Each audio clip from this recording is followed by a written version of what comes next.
नमस्कार, मेरा नाम है मीनाक्षी रजक। मेरे साथ है naval captain Shyam Kumar. Sir से हम समझेंगे कि आज जो कुछ हुआ उसने एक बार फिर से लोगों को डरा दिया है। आज हुआ क्या, सबसे पहले वो बताती हूँ।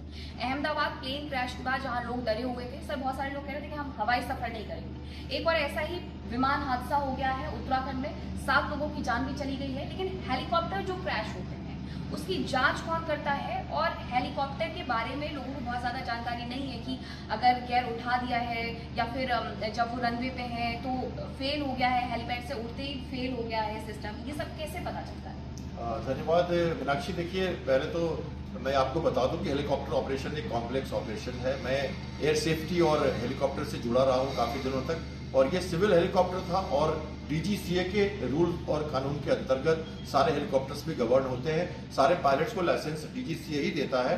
सीएचपीएल जो कमर्शियल हेलीकॉप्टर पायलट लाइसेंस है वो डीजीसीए जारी करता है। और हेलीकॉप्टर ऑपरेशंस थोड़ी अलग होती है। रनवे के प्रोटेक्टेड इन्वायरमेंट में से उड़ना और फिर वापस रनवे पे आना, जहां पर पूरी मेंटेनेंस फैसिलिटी हो, सारे रूल्स रेगुलेशंस फॉलो होते हो। जैसे ये देखिए आप, ये पहाड़ी जगह है, जैसे केदारनाथ है या जहां पे एक्सीडेंट हो रहा है। ये 4 धाम की यात्रा में लगातार एक के बाद एक 7, 8, 10, 15 से लेके 50 सॉर्टीज करते हैं हेलीकॉप्टर। सिंगल इंजन कई बार एयरक्राफ्ट सिंगल पायलट ऑपरेशन होता है, तो ये थोड़ा कॉम्प्लेक्स ऑपरेशन है। और जो हेलीकॉप्टर है ना, ये मेंटेनेंस थोड़ा हेवी मेंटेनेंस चाहती है उसको, क्योंकि इसमें रोटेशन होते रहती है लगातार, और जब पार्ट्स रोटेट करते रहते हैं किसी भी फ्रेम के, तो उसमें ज्यादा मटेरियल फेलियर के चांसेस बनते हैं। तो सर ये जो बहुत ज्यादा फेरे लगाए जाते हैं उसी की वजह से ये हादसे होते हैं, क्योंकि ये पहला हादसा नहीं। उत्तराखंड में केदारनाथ यात्रा शुरू होने के बाद 5 हादसे ऐसे हो गए। मीनाक्षी, मेरा जो एक्सपीरियंस हेलीकॉप्टर क्रैशेस का रहा है, मैंने काफी जो हेडक्वार्टर्स में आर्मी, नेवी, एयरफोर्स के साथ हमने हेलीकॉप्टर क्रैशेस की और फिक्स विंग क्रैशेस की काफी एनालिसिस की थी। रंगदे बसंती जब मूवी आई थी उस समय हम एक्सकॉम कमेटी के मेंबर रहे हैं, और डीजीसी के साथ भी फ्लाइट सेफ्टी के साथ जुड़ा हुआ हूं मैं।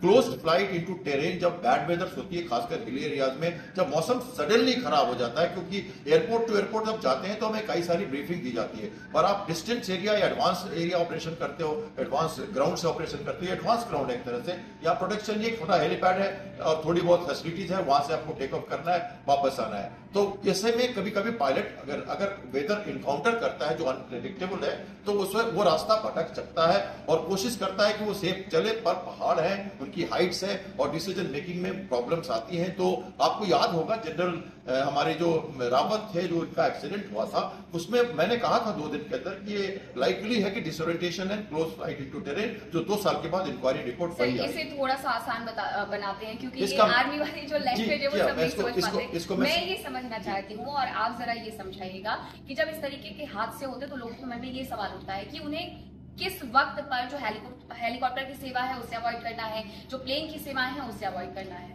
देखिए, अनसेफ ऑपरेशंस नहीं कर सकते हम, क्योंकि इनकी सारी रूल्स रेगुलेशंस डीजीसीए के तहत आती है और स्टैंडर्ड ऑपरेटिंग प्रोसीजर ही होती है। पर मैं कह रहा हूं कि हेलीकॉप्टर ऑपरेशन थोड़ा कॉम्प्लेक्स होता है और इन्हें समझना चाहिए और हरी नहीं करनी चाहिए मेंटेनेंस में, और फ्लाइट की जो शेड्यूल्स है उसको बरकरार रखना चाहिए।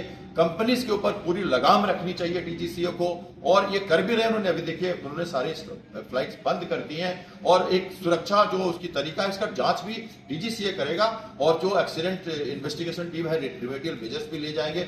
बस पैसेंजर्स को मैं ये कहना चाहता हूं कि आपको हरी नहीं करनी चाहिए। हेलीकॉप्टर एक छोटा सा हेलीकॉप्टर, एक मैकेनिकल ये एयरक्राफ्ट है जो एक तरह से फ्लेक्सिबिलिटी देता है आपको एक जगह से दूसरे जगह जाने का, और फिक्स विंग एयरक्राफ्ट जो है वो प्रोटेक्टेड ऑपरेशन में ज्यादा रहते हैं। तो हालांकि ये बहुत सारे लोगों के साथ होता है, जब इस तरीके की यात्राएं होती है, केदारनाथ धाम की हो या फिर हम जम्मू कश्मीर की तरफ चले जाएं, अमरनाथ यात्रा हो, लोग अपने साथ सामान लेकर के आते हैं, वो कहते हैं कि नहीं हमें इसी में सामान भी रखने दो, हम इसी के साथ उड़ेंगे। बिल्कुल, ये सारी चीजें आती है क्योंकि आप डायरेक्ट एक कहते हैं ना कि ओपन इन्वायरमेंट में आप काम कर रहे हो। एडवांस लैंडिंग गियर्स, जो एडवांस लैंडिंग जो प्लेटफॉर्म्स है वहां से आप काम कर रहे हो, तो ऐसे में सारे जो एयरपोर्ट के रूल्स रेगुलेशंस है वो चूंकि मैनुअल चीजें आ जाती है, डिसीजन मेकिंग आ जाता है, तो पायलट क्रू जो उनके कोऑर्डिनेटर है इनके बीच की जो समन्वय होना चाहिए उसमें कभी कभी कोताही उतनी बरती नहीं जाती जितनी बरतनी चाहिए।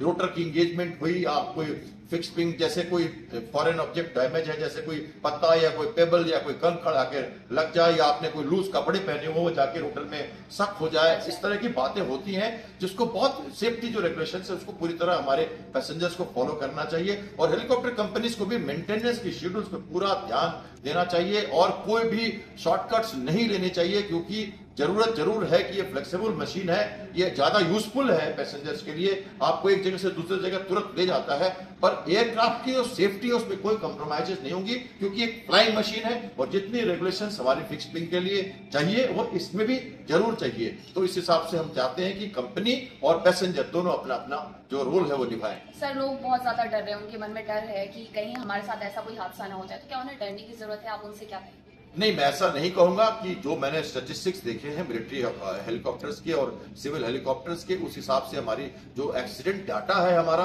वो बहुत सेफ है। इंडिया में हेलीकॉप्टर एक्सीडेंट हुए जरूर हैं, पर वो उसको कहते हैं ना, कभी कभी मर्फी लॉ होता है, और जो स्विस चीज मॉडल है हमारे फ्लाइट सेफ्टी का, उसमें कभी कभी चीजें लाइन हो जाती हैं और क्रैश होता है। अब ये क्यों हुआ है इसकी अभी हम स्पेकुलेशंस नहीं कर सकते, पर हिल एरिया में था, मौसम खराब था और वो बिल्कुल पहाड़ के इंक्लाइन सरफेस पे गिरा हुआ है जब वो फायर हुई है, तो चांसेस हैं कि इसमें जो वेदर का इफेक्ट आ सकता है, मैकेनिकल फेलियर भी हो सकता है। टेल रोटर की कई सारी समस्याएं हमारे यहाँ आती हैं, क्योंकि ये रोटर्स हैं तो ये मैकेनिकल फेलियर भी हो सकता है, तो इसके ऊपर इंक्वायरी होगी और सही समय पे सही एक्शंस लिए जाएंगे। मैं दर्शकों को विश्वास दिलाऊं कि रेमेडियल मेजर्स पक्का होगा और एयरक्राफ्ट सेफ ही उड़ेंगे।